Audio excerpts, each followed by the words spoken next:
Blending old with new, this Canadian songstress has been called the female Michael Bublé. Hi, I'm Rebecca Brayton and welcome to WatchMojo.com. And today we're speaking with Meaghan Smith.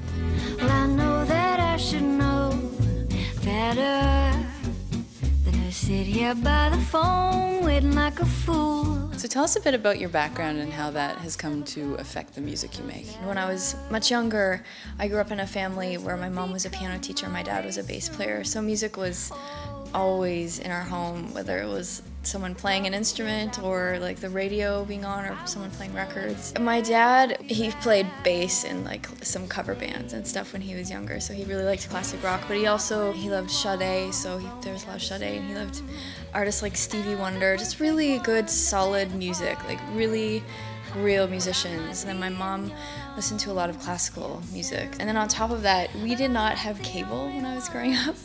So we watched a lot of movies. A lot of them were actually old musicals. It was a great source of inspiration. I would not decline if you asked me.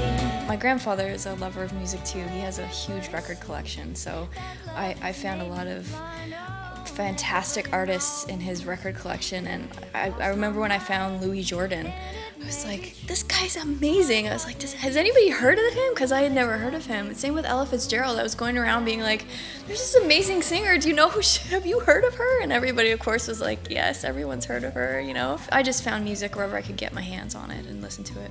Oh, my love, I can't repress, so boy, I must confess. Do you have a particular era that you're most drawn to? I seem to make music that reflects the 20s, 30s, 40s, like older, sort of jazzy. And I don't really know how, but it just kind of comes out that way. I love a lot of modern music too, so my music is full of old influences, but with modern twists. It's in a hello, in the way your smile glows. When did you first decide to follow music as your path? I was working as an artist, as an animator. I kind of got to this point in my life where I was like, here's my life, this is what it is. And I sort of stepped outside of myself and looked at it.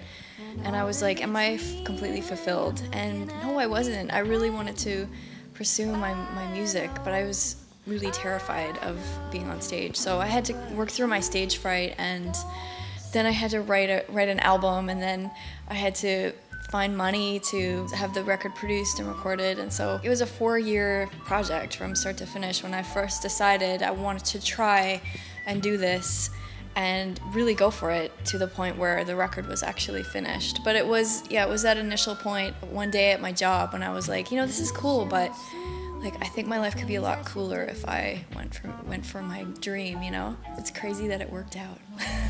When you write me a note and you send it by post. Now, let's talk about your stage fright. I wanted to expand on that a bit. How did you manage to work through that? When I made the decision to really go for it, there was kind of no turning back. I was gonna figure out a way to make it happen.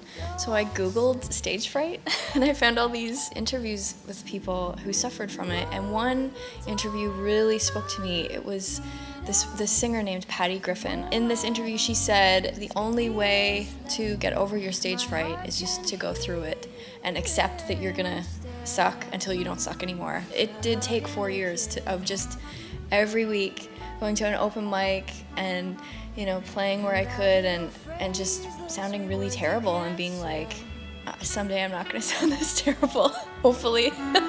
But please don't be blue, 'cause I always knew and I know. It was a long process, but it was really worth it. You know, singing it in front of people is my favorite thing to do now. Love you too.